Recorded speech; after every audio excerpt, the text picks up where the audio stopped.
হরে কৃষ্ণ, রাধে রাধে। সুধী কৃষ্ণ ভক্ত, গৌর ভক্ত, হরি ভক্ত, আমার মা সকল, বাবা সকল, আপনাদের প্রতি প্রত্যেকের চরণে সশ্রদ্ধ প্রণাম। প্রণাম জানাই উপস্থিত সাধুগুরু বৈষ্ণব মণ্ডলীর চরণে। অনলাইন উপস্থিত কাছের দূরের আত্মীয় স্বজন, ভাই বন্ধু, ভক্ত শ্রোতা, সাধুজনা গুণীজনা সবাইকে সশ্রদ্ধ প্রণাম জানিয়ে শুরু করছি আজকের ভিডিও। তার আগে বলতে চাই, আপনারা কেমন আছেন? আশা করি প্রাণগোবিন্দ রাধারানী কৃপায় সকলেই ভালো আছেন। আমিও আপনাদের অনেক অনেক আশীর্বাদ ভালোবাসায় খুব ভালো আছি। তো আজকে যে ভিডিওর বিষয়ে আমি আলোচনা করতে চলেছি, কি উপায়ে আপনার শরীরের 10 গুণ শক্তি আপনারা ফিরে পাবেন, কিভাবে আপনি বীর্য শক্তি, হারিয়ে যাওয়া বীর্য শক্তি আবারও ফিরে পাবেন, কি উপায় আছে যার দ্বারা আপনি সারিয়ে উঠতে পারেন আপনার শারীরিক দুর্বলতা, এবং এমন একটি বিশেষ উপায় কি আছে যার দ্বারা মানুষের কাছে আপনি আকর্ষিত হবেন এবং আপনাকে গুরুত্ব দেবে। তো আমি বলবো, এই পৃথিবীতে কেউ কাউকে গুরুত্ব দেয় না। গুরুত্ব শুধু টাকা, বাড়ি, গাড়ি, আপনার স্ট্যাটাস দেখে, নাহলে কেউ কাউকে গুরুত্ব দেয় না। কিন্তু আপনার শরীরের যদি এমন ক্রিয়া আপনারা করেন আর আপনার শরীর বীর্যবান, শক্তিশালী, সুঠাম, এবং আপনার যে হারিয়ে যাওয়া শক্তিগুলো সেগুলো যদি শরীরের মধ্যে ফিরে আসে, আপনিও আকর্ষিত হয়ে উঠবেন। আপনিও লোকের মতো কিন্তু টাকা না থাকলেও আপনাকে প্রায়োরিটি দেবে। এই ভিডিওটা আপনারই জন্য, কারণ এরকম কমেন্ট আগেও এসেছিল, এখনও এসেছে। তো আমি এই কমেন্টের উপর ভিত্তি করে আপনাদের জন্য এই ভিডিওটা নিয়ে এসেছি। পুরুষ জীবনে খুব কার্যকারী একটা ভিডিও। তো শুনুন, গুরুত্বপূর্ণ আর একটি দেহতত্ত্ব। আপনার জীবনে কি ক্লান্তি, অস্থিরতা আর হতাশা আর ভয় জেগেছে? আপনার মধ্যে কি সেই হারিয়ে যাওয়া ঊর্ধ্বা শক্তি, প্রাণ শক্তি ফিরে পাওয়ার আকাঙ্ক্ষা রয়েছে? যদি থাকে তাহলে ভিডিওটা অবশ্যই দেখবেন। আর এটার আসল রহস্যই হচ্ছে বীর্য শক্তি। এর আগে বীর্য শক্তি নিয়ে অনেক ভিডিও দিয়েছি, কিন্তু এই ভিডিওটি একটু আলাদা টাইপের। আপনার এই ভিডিওর মধ্যে আপনারা অনেক কিছু পাবেন আশা করি। তো তাই কতবার আমাদের বীর্যপাত করা উচিত? যদি আমাদের শরীরের মধ্যে বীর্যই শক্তি হয়ে ওঠে, বীর্যই যদি ঐশ্বর্য শক্তি, শক্তিশালী বা দেহের সুঠাম বা বীর্যবান, এগুলো যদি বীর্যই যদি তারই একটা হচ্ছে আধার হয়ে থাকে, তাহলে আমাদের দিনের মধ্যে কতবার বীর্যপাত করা উচিত? তো হারিয়ে যাওয়া বীর্যকে 10 গুণ তাড়াতাড়ি ফিরিয়ে আনবেন কিভাবে? তো এটি কেবল শারীরিক শক্তি নয়, বরং মানসিক স্থিরতার, আধ্যাত্মিক উন্নতি এবং জীবনে সুন্দর ও সাফল্যের একটা উপায় বলতে পারেন। তো এটি এক চমৎকারী শক্তি যা প্রত্যেক মানুষকে আকর্ষিত করবে। আপনি বসে থাকলে আপনার কথা ভালোবাসবে, আপনি সবার থেকে একটু সুন্দর লাগবে। দেখবেন সাধু পুরুষরা, তাদের শরীরের মধ্যে তেজ, তাদের জ্যোতি, তাদের চুলগুলো ওঠে না, তাদের বড় বড় জটা, তাই না, দাড়ি গোপ ঘন, চোখে চকচকা দেখে, চশমা পরে না, গায়ের মধ্যে তেল মালিশ করে না, ওষুধও খায় না। তাহলে তারা কেন এরকম? অবশ্যই তার মধ্যে কোনো শক্তি রয়েছে, ঐশ্বরিক শক্তি, ক্ষমতা রয়েছে। তো আপনারও এমন হতে পারে, আপনাকেও গুরুত্ব দেবে মানুষ, গুরুত্ব দেওয়া শুরু করবে যদি আপনি এই ভিডিওটা দেখে এই পদ্ধতিতে চলেন। তো এই পদ্ধতি আপনার জীবনের পরিবর্তন আনবে এবং শক্তিশালী করে তুলবে। হারিয়ে যাওয়া বীর্য শক্তি ফিরিয়ে আনবে অবশ্যই। তো যার নাম হচ্ছে ব্রহ্মচর্য। ব্রহ্মচর্য কথাটা শুনলেই সবাই অবাক হয়ে যায়, না বাবা, আমি ব্রহ্মচর্য পালন করতে পারবো না। ব্রহ্মচর্য মানেই তো বীর্যকে পাত না করা। এটা একদম ভুল ধারণা। এই ধারণাটা একদমই ভুল।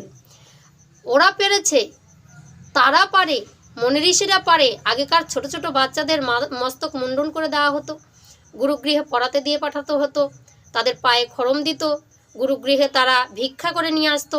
আমার দ্বারাই এইসব হবে না বাবা। এখন আর ব্রহ্মচর্যর কথা ভাবাই যাবে না, কারণ আমরা কলির জীব, আমরা কি পারবো? এটা কিন্তু একদমই ভুল ধারণা। ভগবান শ্রীকৃষ্ণ নিজেও ভিক্ষা করেছিলেন।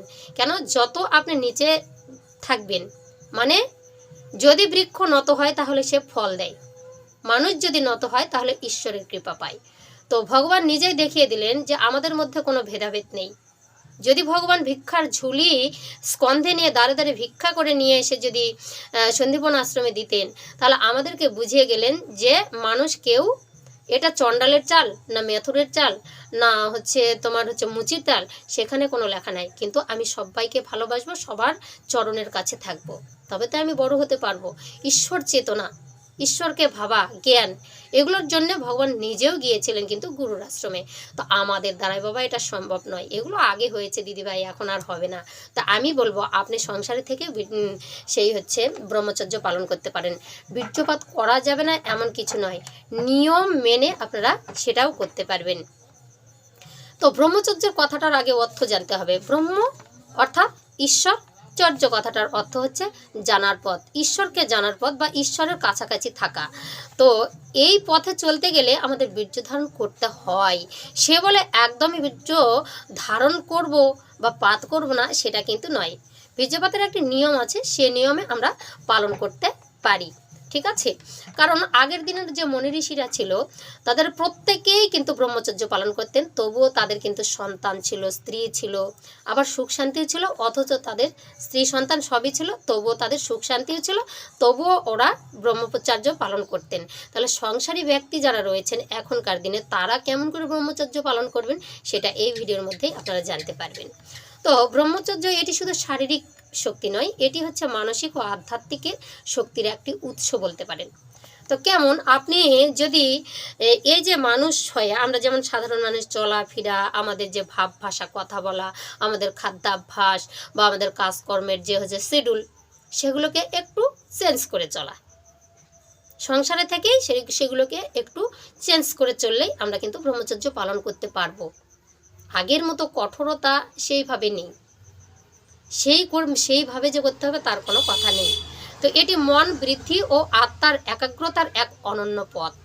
ব্রহ্মচর্য আমাদের ভিতরের শক্তিকে জাগ্রত করে, ঘুমন্ত শক্তি সকলের কেন কথায় আছে, ঘুমিয়ে আছে শিশু পিতা সব শিশুরই অন্তরে। সবারই মধ্যে ভগবান আছে, সেটাকে জাগ্রত করতে হবে। তো অগ্নি যদি না থাকতো তাহলে ধোঁয়া থাকতো না, তাই না? আর অগ্নি আছে, ধোঁয়া দ্বারাই আবৃত আছে, সেটাকে ধোঁয়াটাকে আমরা পরিষ্কার করে আগুনের জ্যোতিটা প্রকাশ করা, এটা হচ্ছে ব্রহ্মচর্যের একটা পথ। স্মৃতিশক্তিকে উন্নত করে এবং বুদ্ধিকে সন্নিগ্ধতার এটি জীবনের এক অবর্তনীয় প্রভাব ফেলতে পারে। বুদ্ধির মধ্যে আমাদের জ্ঞান, চেতনা, বিবেক, বুদ্ধি সবে ব্রহ্মচর্যের মধ্যেই আমরা পেয়ে থাকবো। তো ব্রহ্মচর্যের ভিডিও আপনারা আগে পেয়েছিলেন, কিন্তু এটা একদমই অন্যরকমভাবে, ঠিক আছে। আপনারা যেখানে পেয়েছিলেন যে ব্রহ্মচর্য মানেই বীর্য সাধন করতে হবে, সেটা কিন্তু কথা নয়। আপনি সংসারী ব্যক্তি হয়েছেন, আপনি সন্তানও দান করতে পারবেন, স্বামী স্ত্রী মিলনও করতে পারবেন, সেটা নিয়মের মধ্যে দিয়ে। তো আমরা যখন সনাতনী, আমাদের কিছু নিয়ম আছে, তিথি শাস্ত্র দেখে আমাদের সব কিছু করতে হয়, তাই না? তো এই ব্রহ্মচর্য আপনি কিভাবে শুরু করবেন? ব্যক্তিগত জীবনে আপনার প্রথম ব্রহ্মচর্য শুরু করবেন। মনে করেন আজকে আমি মানুষ, কালকেই আমি হচ্ছে ব্রহ্মচর্যের শিডিউল, দিদি কিভাবে করব? তো প্রথম কথা, এর 5টি ধাপ আছে। প্রথমে আপনাদের খাদ্যাভ্যাসের একটু পরিবর্তন করতে হবে। তো প্রথম কথা হচ্ছে খাদ্যাভ্যাস, তারপরে নিদ্রা সংযম, বাক্য সংযম, দৃষ্টি সংযম ও গৃহত্যাগ। তো কথায় আছে, কাকের মতো চেষ্টা করো, বকের মতো ধ্যান, কুকুরের মতো নিদ্রা, আর যোগীর মতো খাদ্য, মানে স্বল্পাহারী তারা হচ্ছে আর গৃহত্যাগী। এটা হচ্ছে বিদ্যার্থীর 5টা লক্ষণ। তো যারা বিদ্যার্থী, যারা জ্ঞানী, তারা যোগী, তারা কিন্তু এই লক্ষণ মেনে কিন্তু চলে, তখনই তারা যোগী হতে পারে, তারা ব্রহ্মচারী হতে পারে। তো ব্রহ্মচারী হলে আমার লাভ কি হবে? আমার লাভ হবে, আমার শক্তি দীর্ঘগুণ হবে, আমার বীর্য ক্ষমতা বাড়বে, আমি যে সহবাস ক্ষমতা হারিয়ে ফেলেছি সেটাকে আমি ফিরে পাবো, আমার হারিয়ে যাওয়া শক্তিগুলো আমার শরীরে স্ট্রঙ্গার হবে। কারণ পুরুষের যদি বীর্যই যদি শক্তি হয়ে থাকে, সেটাকে হারিয়ে দিলে তাহলে সেটার আর কিন্তু কোনো ভ্যালু থাকে না সেই শরীরের। তাহলে কিভাবে আমি সংসারে থেকে আমি হচ্ছে ব্রহ্মচর্য পালন করতে পারি? এই যে গৃহত্যাগী কথাটা বলা হয়েছে, গৃহকে ত্যাগ করতে বলা হয়নি, একবারের ত্যাগ নয়। আগের কি করতেন মনি ঋষিরা বা রাজা গুজারা, গৃহত্যাগ করে জঙ্গলে যায় বসতি স্থাপন করতেন, কিন্তু এটা নয়। এখানে কি বলা হয়েছে, আপনি বাড়িতে থাকুন, ঠাকুর দেবতার কাছে থাকুন। কিছু নিয়ম আছে, এই যে কাকের মতো চেষ্টা, আপনি পারছেন না, চেষ্টা করুন, অভ্যাসের দ্বারা আপনি পারবেন। বকের মতো ধ্যান, বক দেখুন ঘুমিয়েও মনে করবেন যে মাছটা কাছে আসলে টোপ ধরে ফেলে, এরকম একটা দৃষ্টি। কুকুরের মতো ঘুম, হালকা ঘুম দিচ্ছেন, ঘুমাচ্ছেন, কিন্তু সব কিছু চেতনা আছে, আমার কাছে কে গেল, কে এলো, আমি অল্প ঘুমাবো। কত আমি 8 ঘন্টা ঘুমাই, সেই জায়গাতে আমি 2 ঘন্টা কমিয়ে দেব। খাদ্যটা আমি প্রত্যেক দিন যে চালটা আমার লাগে সেখান থেকে 1 মুঠ করে চাল আমি সরাতে শুরু করব। এরকম আপনি মাছ মাংস প্রত্যেক দিন খান, প্রত্যেক দিন বীর্যপাতও করেন। তো মাছ মাংস সপ্তাহে প্রত্যেক দিন না খেয়ে 3 দিন খান, বীর্যপাত প্রত্যেক দিন না করে 3 দিন করুন। এরকম করে ধীরে ধীরে আপনার অভ্যাসকে চেঞ্জ করতে হবে। কথাবার্তা, এই যে বাক্য সংযম, কেন কথাবার্তা যেভাবে আমরা বলি, এই কোথায় যাচ্ছিস রে জোর করে বলি, সেটাকে আস্তে বললেও সেই কথাটাই হবে। আবার মনে করুন যে মিষ্টিভাবে বলুন। প্রিয় বাক্য প্রদানেন, মানে প্রিয় বাক্য মানে প্রত্যেক জনাই প্রিয় বাক্য মানে ভালো মিষ্টি কথাতে সবাই সন্তুষ্ট হয়। তাহলে মিষ্টি কথা বলতে আমাদের কার্পণ্য করবো কিসের? তো কথাগুলো মিষ্টিভাবে বলুন। দেখবো, খারাপ কিছু দেখবো না, ভালো কিছু দেখবো। বাক্য সংযম, কথাবার্তার মধ্যে একটা ভাবভাষা থাকবে যেটা আপনাকে আকর্ষিত করবে। বলাই হয়েছে এই ভিডিওতে, আপনি আকর্ষিত, আপনাকে গুরুত্ব দেবে। কেউ আপনাকে গুরুত্ব দেয় না, কিন্তু এমন আচরণ করলে আপনাকে গুরুত্ব দেবে। তো গৃহের মধ্যে থাকে, স্ত্রী আছে, পুত্র আছে, সবাই আছে, কিন্তু একটা সময় আমাদের কিছু ভালো লাগে না, তখন মনে হয় ঈশ্বর চেতনা কি করব, কিন্তু আমি কাম বাসনা থেকে সরে যেতে পারছি না। তখন আপনাদের কি করতে হবে? তাহলে প্রথমে আপনাকে করতে হবে নিজের অভ্যাসটাকে একটু চেঞ্জ করা, খাদ্য অভ্যাসটাকে চেঞ্জ করা, আপনার ঘুমের অভ্যাসটাকে চেঞ্জ করা, কথা বলার অভ্যাসটাকে চেঞ্জ করা, আপনার যে হচ্ছে এই যে মনে করেন যে একটু নিদ্রার চেঞ্জ করা, এগুলো আগে করে নিতে হবে। দ্বিতীয় ধাপ হচ্ছে ধ্যান যোগ প্রাণায়াম, যেটা যোগীর আসল কর্ম। ধ্যানের মধ্যে আপনি ভক্তির দেশে যাবেন। প্রত্যেক দিন, যে ব্যক্তি কোনো দিনও করেননি, প্রথম ধরেছেন, প্রত্যেক দিন ব্রহ্ম মুহূর্তে 10 থেকে 20 মিনিট আপনি ধ্যান করুন। কার ধ্যান করবেন? আমার গুরু নেই, আমি কার ধ্যান করব? আপনি যেই দেবতাকে ভালোবাসেন, দ্বিদলের মধ্যে, এখানে ভ্রুযুগলের মধ্যে তাকে স্থাপন করুন। মনে করুন আমি মা মনসাকে আমি খুব ভালোবাসি, মা মনসাকে আমি ভ্রুযুগলের মধ্যে স্থাপন করেছি। মনোনেত্র দ্বারা তাকে 10 মিনিট 15 মিনিট দেখবো, আর জয় মা মনসা, জয় মা পদ্মা, জয় মা বিশ্বরী, এইভাবে আপনার যে ঠাকুর আছে, আপনার গুরু থাকলে গুরুর নাম স্মরণ করুন 10 থেকে 20 মিনিট প্রত্যেক দিন, এটা অভ্যাস করুন। তারপর যোগের মধ্যে যদি হাই প্রেশার সুগার যে ব্যক্তি হোক না কেন, যখন হাসপাতালে যায় সবাই বলে 15 থেকে 20 মিনিট হাঁটো, আধা ঘন্টা হাঁটো, 150 কিলোমিটার হাঁটো। কেন বলে? এটা একটা যোগাভ্যাসের প্রথম ধাপ। ব্যায়াম ট্যায়াম যা করবেন ধরপড় লাগবে, আপনি হাঁটতে থাকুন, হাঁটাটাই আগে প্র্যাকটিস করুন। 10 থেকে 15 দিন এটাই করুন, আপনার ব্রহ্মচর্য শুরু হয়েছে। আপনাকে মস্তক মুন্ডন করতে বলা হয়নি, গৃহ ত্যাগ করতে বলা হয়নি, এইভাবে করুন। আর কি বলছে? প্রত্যেক দিন 10 থেকে 20 মিনিট প্রাণায়াম অভ্যাস করুন, দমের সাধনা করুন।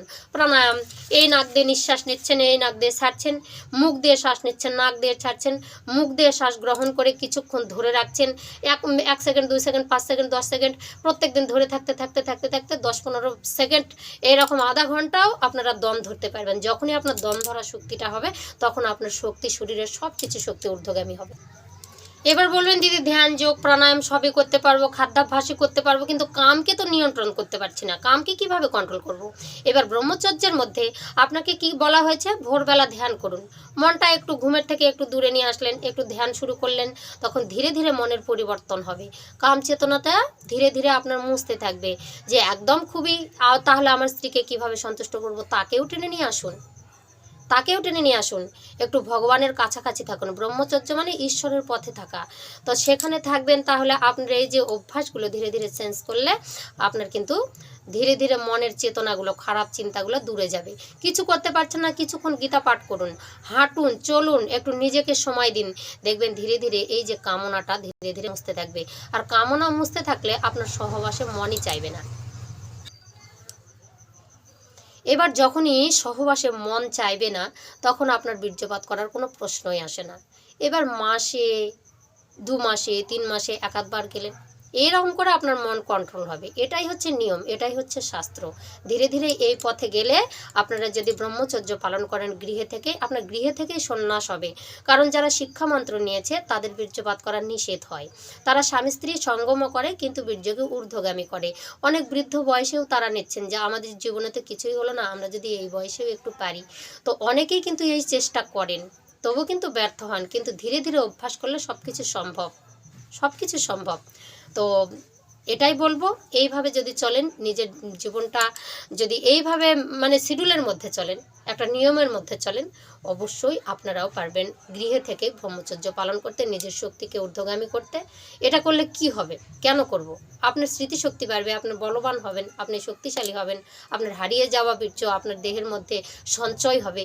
আর যখন সঞ্চয় হবে তখনই আপনি বীর্যবান হবেন, সবাই আপনাকে গুরুত্ব দেবে। এই লোকটা এমন ছিল, এর পরিবর্তন হয়ে গেছে, এ এখন চলছে। আর আপনি যখন এই নিয়মের মধ্যে চলবেন না, আপনার আর্থিক উন্নতিও ঘটবে, কারণ অসুখ বিসুখ থাকবে না শরীরের মধ্যে, সংসারে অসুখ বিসুখ থাকবে না।